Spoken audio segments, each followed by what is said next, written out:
Greetings from Boston. Welcome to Tennis Talk Daily. Rafael Nadal has defeated Grigor Dimitrov 6-4, 6-1 in one of the Monte Carlo semifinals today, and Kei Nishikori defeated Alexander Zverev 3-6, 6-3, 6-4 in the other semifinal. That means we have teed up a final that is pretty significant and interesting between Rafael Nadal and Kei Nishikori. We need to talk about it. We need to figure out how we got here and figure out potentially what could happen tomorrow. I also want to talk about my last video, which prompted a few comments that I think indicate that the video was somewhat controversial. I want to clarify a few points and address a few of the comments that readers made. Subscribe to the channel for essential commentary. I do love your commentary, and even if you don't agree with me on certain points, even if you don't agree with the mission statement that I made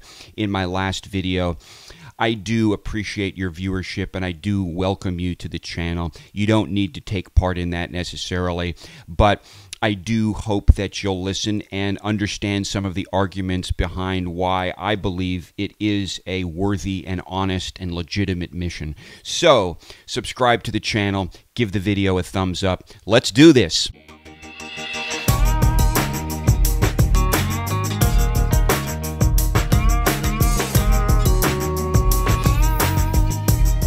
The semifinal between Nadal and Dimitrov was a good and interesting match to watch. The first set was close. Nadal did get a break, and that was enough to take the set, but Dimitrov was looking fairly strong, and it certainly wasn't over yet at the end of the first set. Well, in the second set, Dimitrov really did fall apart, and Nadal took that set 6-1, doling out the breadstick, and Dimitrov was really hitting his backhands like a beginner in a way, netting so many backhands, and there were a lot of errors. There were some injury issues that seemed to be at issue as well. So that was a disappointing performance for Grigor Dimitrov in that semifinal, and we hope that he will come back and I guess, recalibrate that mental game of his. I mean, that's what it's all about, I think, with him.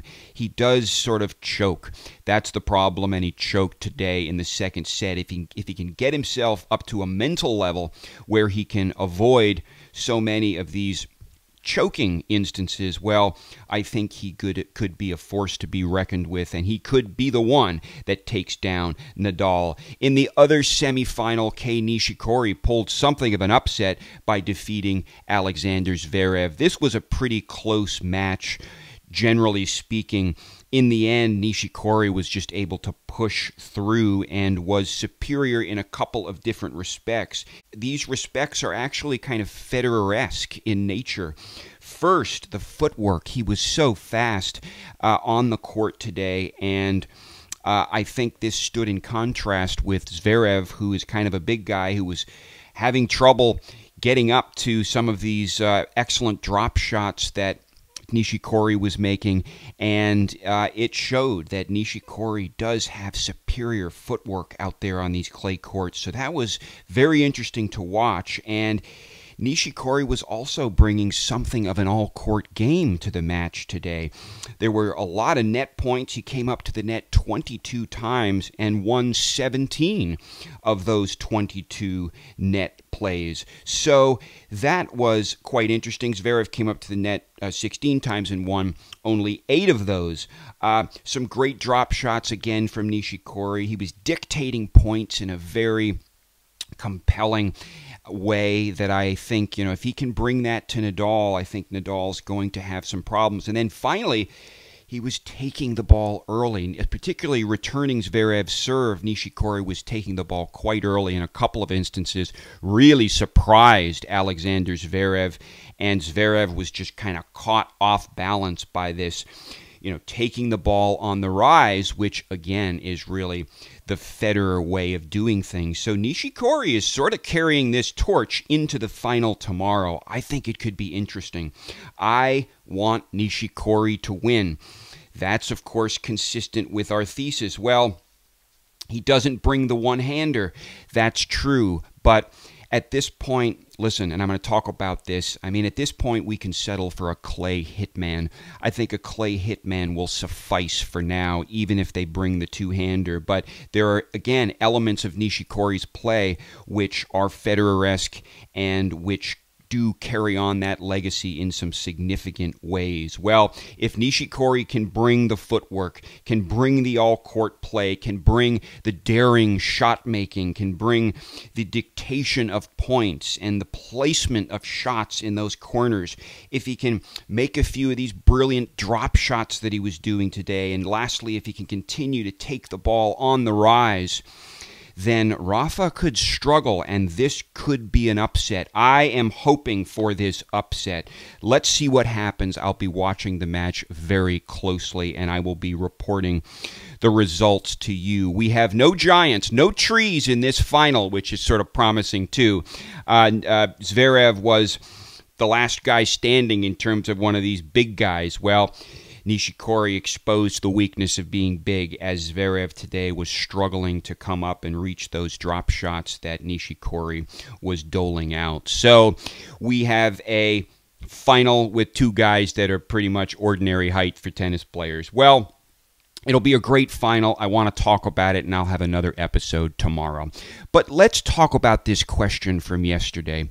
I announced a mission for the channel, and again, let me say that even if you're not sort of wholeheartedly behind this right now, I still invite you to the channel. I still want to hear your comments, and I still want to have a discussion about this, about all of it, about whether the mission is even correct. I'm willing to have that discussion as well. But what I do think is that some of the discomfort that you're feeling about this mission to kind of take down Nadal, I don't think it's warranted. Certainly not unsportsmanlike to basically hope that another player wins, which means you're hoping that another player loses. By hoping that Nadal loses, I mean, there's nothing really unsportsmanlike about that. We're wishing no harm against Nadal. We wish him the best in terms of health, happiness, and wealth, and just general well-being in his life. In every respect other than clay court tennis at this point, we wish him the best. Well, another comment that came in that was sort of critical is that I was making a double standard, essentially, that, you know, I'm not complaining about Federer's supremacy on grass. I'm not saying that's unhealthy, but I am saying that Nadal's supremacy on clay is unhealthy. Well, I have a couple of responses to that. First goes to the style of play.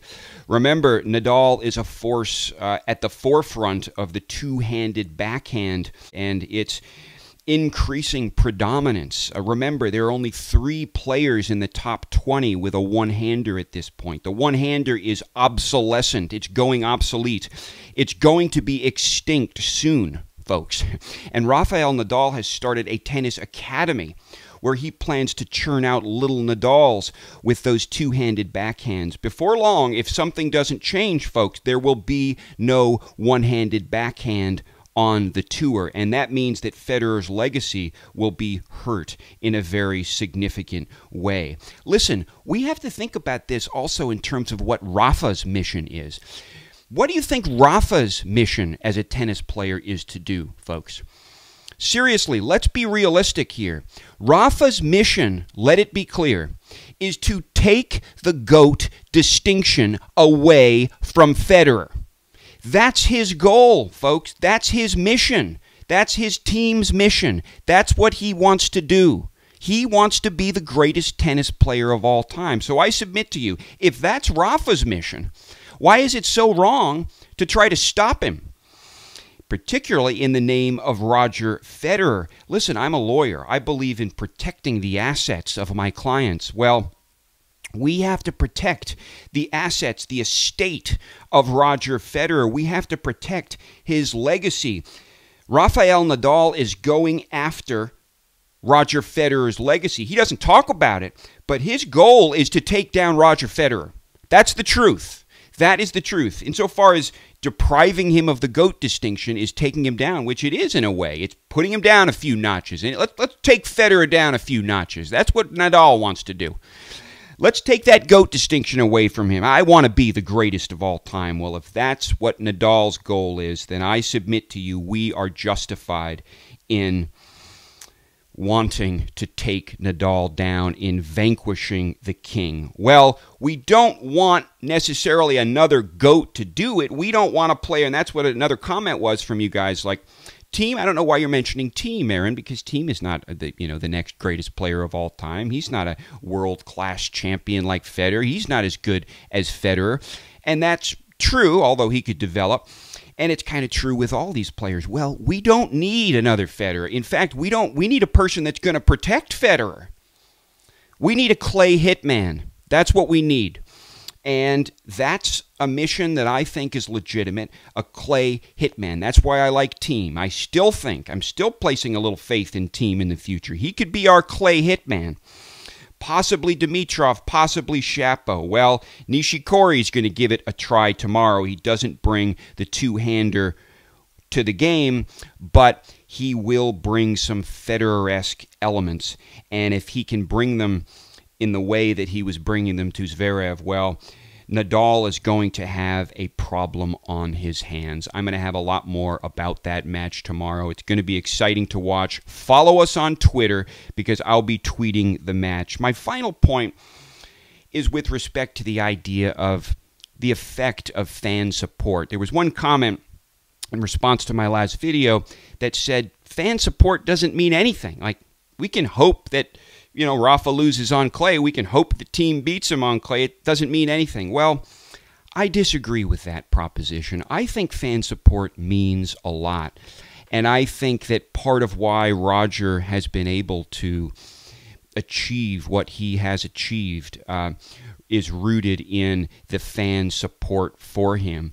Fans do help. The support does help. There's no question about it. But let's have a discussion about this. Do you think fan support matters? Do you think the moral support that's almost it's almost transcendent? You don't even need to be at the match, if you ask me. You don't need to be in the stadium to communicate this support. We can do it in a number of ways. We got a nice tribe going on this channel, a couple thousand people. Well, we can start something here. We can start it over at Twitter. The support means a lot, and the player that takes down Nadal will need our support to do so. He won't be able to do so. That's my proposition. That person will not be able to take down Nadal if we're not supporting him. So those are my 2 cents for today. I hope that clarifies things. I do welcome your viewership, even if you're not quite on board with this goal yet. We can work through it. We can revise it a bit, but you get the point. Let me know your responses. I'll look forward to talking with you soon. Bye-bye.